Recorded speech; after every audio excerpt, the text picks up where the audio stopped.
থাকলেও আল্লাহকে ডাকতে হবে, না থাকলেও আল্লাহকে ডাকতে হবে। সুখে থাকলেও আল্লাহর বন্দিগি, দুঃখে থাকলেও আল্লাহর বন্দিগি। হযরত আইয়ুব আলাইহিস সালামের নাম আমরা শুনছি, কথা বলেন। 70 বছর একটানা তিনি সুখে ছিলেন, সচ্ছল ছিলেন, সম্পদশালী ছিলেন, স্বাস্থ্যবান ছিলেন। তাফসীরের মধ্যে আছে আইয়ুব নবী গোসল করতে গেলে, আইয়ুব আলাইহিস সালাম গোসল করতে গেছেন, আল্লাহ তাআলা আসমান থেকে জুরজুর করে বৃষ্টির ফুটার মতো স্বর্ণের ফড়িং, ফড়িং বুঝেননি? আগের দিনে যে আমরা ধরতাম ফড়িং, হ্যাঁ, এই ফড়িং, স্বর্ণের তৈরি ফড়িং ঝুরঝুর করে আইয়ুব নবীর সামনে পড়ছে। উনি উনার লুঙ্গির মধ্যে এগুলো উঠাইয়া ঘরে নিয়ে রাখছে।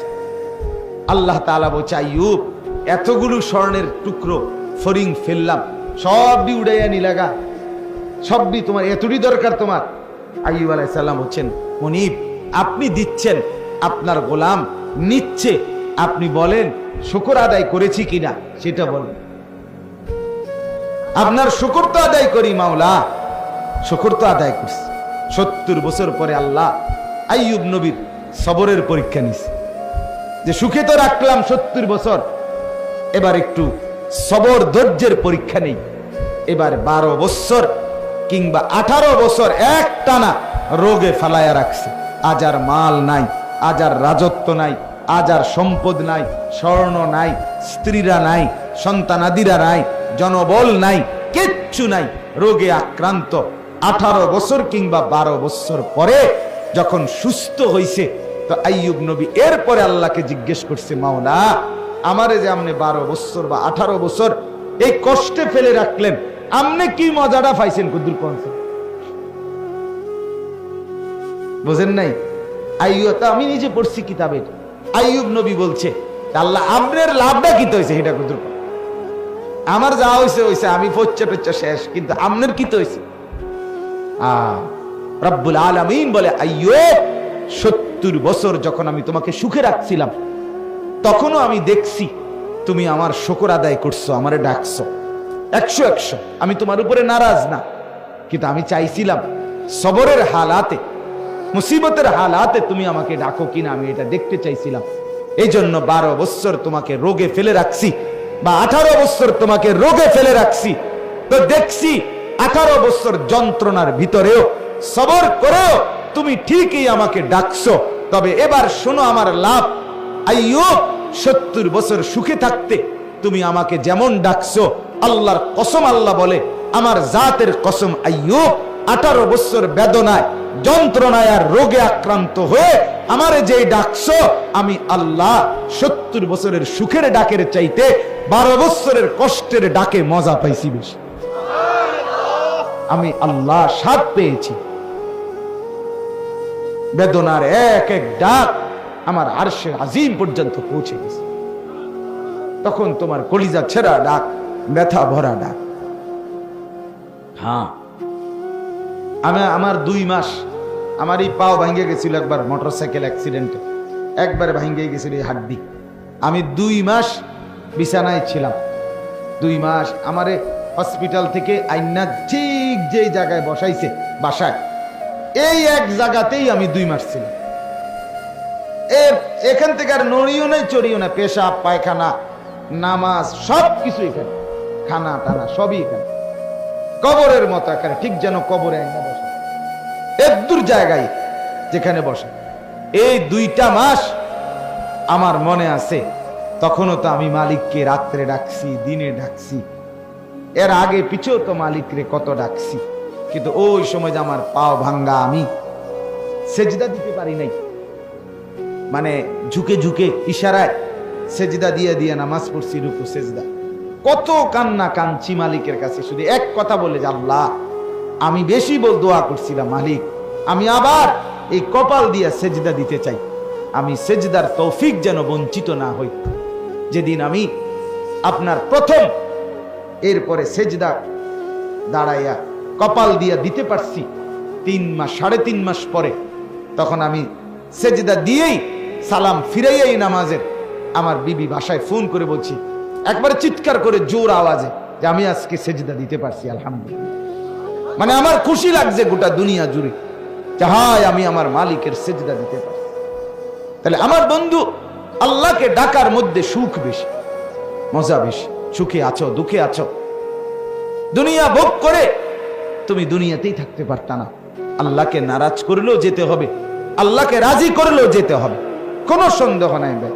নাফরমানেরও মৃত্যু হয়, মদখোর, নেশাখোর, জুয়াখোর, ফেন্সিখোর, বাবাখোর, ডালখোর, গাঁজাখোর, এদেরও মৃত্যু হয়। হয় কি না বলেন না কেন? জিনাকার, বেবিচারী, বেপর্দা নারী, ওই অসভ্য মহিলা, এগুলোরও মৃত্যু হয়। হারামখোরের মৃত্যু হয়, সুদখোর, ঘুষখোরের মৃত্যু হয়, এই নাফরমানদেরও মৃত্যু হয়। মৃত্যু ঠেকাইতে পারতা না, দুনিয়ায় তুমি থাকতে পারতা, তুমি থাকতে পারতা। আল্লাহ তাআলা কোরআনে বলছে, বান্দা তুমি কি ভেবেছ আমার কাছে আসতে হবে না? না বলেন, হ্যাঁ বলেন না, উত্তর দেন ভাই, ছেলেরা তোমরা উত্তর দাও তো। আল্লাহ তাআলা বলেন, কি ভেবেছো বান্দা আমার কাছে আসবা না তোমরা? আসতেই হবে, আসতেই হবে। ডাকলেও আসবা, না ডাকলেও আসবা, মানলেও আসতে হবে, না মানলেও আস। তোমাকে আমি ফিরিয়ে আনবই এবং তোমার জিন্দেগি আমি দেখাবো। আহসাহুল্লাহ ওয়া নাসুহু, আল্লাহ বলেন আমি গুনে গুনে রাখছি বান্দা, তুমি ভুলে গেছো। হারাম খাইছো, হারাম করছো, তুমি মনে করছো দুনিয়াবাসী জানে না? তুমি জানে না আমি গুনে রাখছি। রাত্রি গভীরে উলঙ্গ ছবি দেখছো, কেউ দেখে নাই? হ্যাঁ, কেউ দেখলেই কি না দেখলে কি, তোমারে যিনি ফিটবো উনি তো দেখছে। কথা বোঝেন নাই? তোমারে যিনি আসার দিব তিনি দেখছে।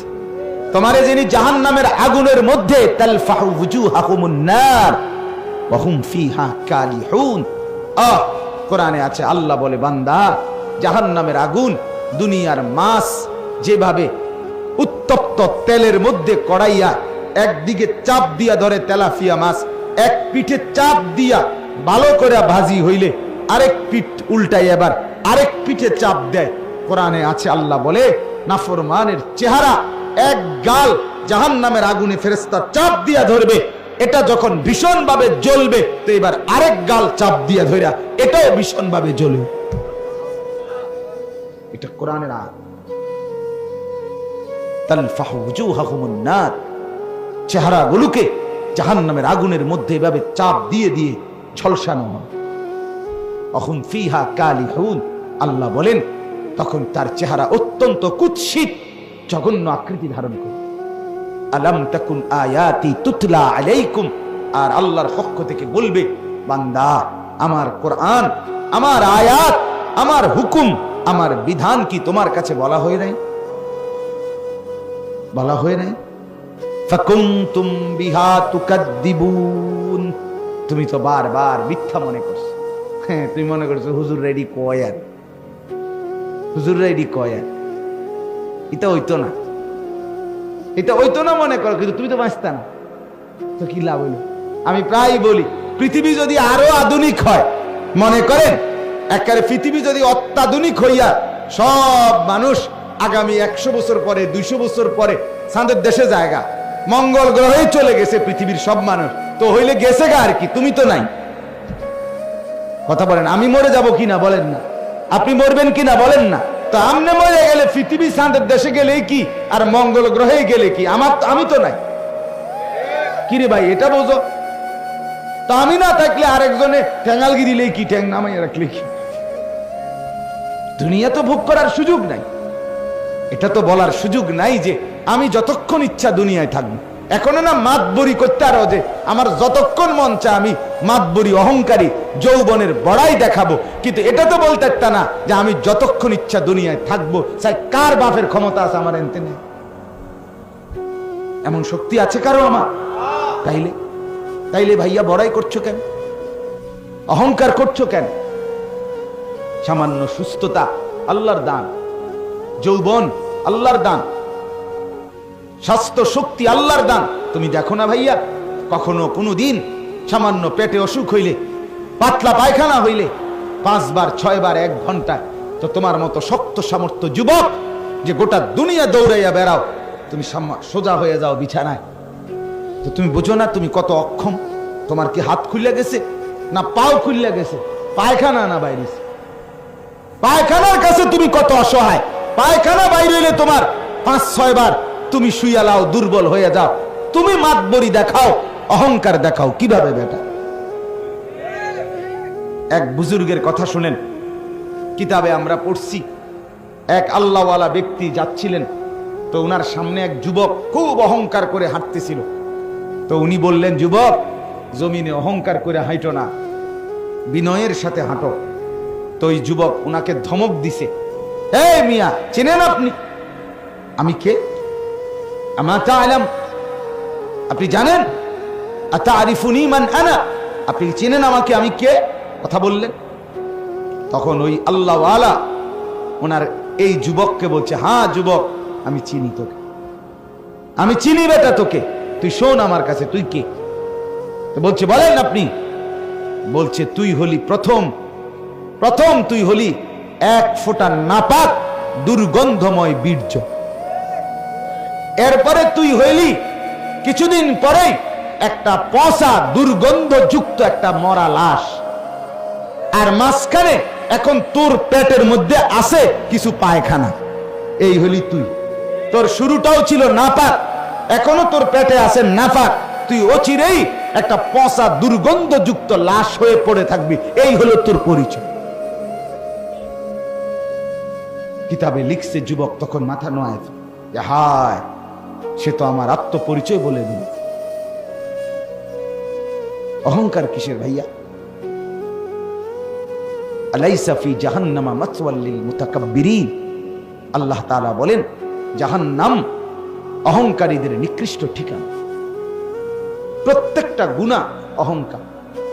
বাতারুল হক, নবীজি বলছেন অহংকার কাকে বলে? নবীজি বলছে বাতারুল হক, হককে গ্রহণ করতে অস্বীকার করা, আল্লাহর হুকুম রাসূলের তরিকা মানতে অস্বীকৃতি করা, এটাই অহংকার। আর আল্লাহ বলছে অহংকারের ঠিকানা, গন্তব্য জাহান্নাম। জাহান্নাম ওয়া গামতুন নাস। আর 2 নাম্বার অহংকার হলো অপরকে তুচ্ছ তাচ্ছিল্য করা, নিজেকে বড় মনে করা। 1 নাম্বার হলো হক মানতে অস্বীকার। এখন নামাজের ওয়াক্ত, আজান হচ্ছে, আল্লাহ ডাকছে, হাইয়া আলাস সালাহ, বান্দা তোকে আমি বানিয়েছি, তোকে আমি ডাকছি, তুই বললা না আমি যাব না। আল্লাহ বলে, ঠিক আছে অহংকারী, আমি এর পরিণতি দেখাই দেবো। তুমি ভাত খাইতেছ, খা, ঘুম যাবি, ঘুমও যাস, এগুলো আমি কুত্তারেও খাওয়াই, এদিকে কোনো আশ্চর্য না, বাদ দুগা খাইস তুই, কিন্তু আমি তোরে বুঝাম, আমি দেখবো তুই কার সামনে অহংকার করলি। আল্লাহ আমাদেরকে মাফ করে দেন। এতগুলো কথা বলার এবার উদ্দেশ্য কি? এটাই আমার শেষ অংশ বয়ানের। এতগুলো কথা বলার উদ্দেশ্য হলো, যুবক, বাপ, মুরব্বী, পর্দার আড়ালের মা বোন, সবার কাছে অনুরোধ, নিজের জীবন গুনার উপরে জমিয়ে রাখা ঠিক না। আর এটা যদি আপনি বুঝেন, বিবেক যদি জাগে, এক বিন্দু অনুশোচনা অনুভূতি যদি জাগে, তো নিজেকে বদলানোর চেষ্টা করেন। আর এই বদলানোর একটা সুযোগ মাহে রমজান। বলেন আলহামদুলিল্লাহ। ভাইয়া, তুমি যদি চেষ্টা করো বদলাইতে পারো। তুমি দেখো, একটু ভালো হয়ে দেখো, একটু চরিত্রবান হইয়া দেখো। আমি আবারও বলি দোস্ত, সমবয়সীদের আড্ডায় নিজের পরিচয় খুঁজে পাইবে না। সমবয়সী বন্ধু, এক ক্লাসের, এক সাইজের, এক হমান্না, এরা কোনোদিন আলোর পথ দেখায় না। খুবই কম, খুব কম। সমবয়সী নষ্ট করে দেয়, এটা নিয়ম। এই জন্যই সর্বযুগে আল্লাহ তাআলার নিজাম যে ওয়াত্তাবি' সাবিলা মান আনাবা ইলাইয়া, আল্লাহ নিজে বলছে আমার বান্দা অনুসরণ করো তাকে, আমি আল্লাহর দিকে ঝুঁকে আছে, যে আমার বন্দিগি যে করছে, তোমার চাইতে বড়, তোমার চাইতে আল্লাহওয়ালা, তোমার চাইতে মুত্তাকি, তোমার চাইতে ভালো নামাজি, তোমার চাইতে বেশি চরিত্রবান, তার এরকম বড় কাউকে তুমি অনুসরণ করো, তাইলেই জীবনে তুমি আলোর পথ পাইবে।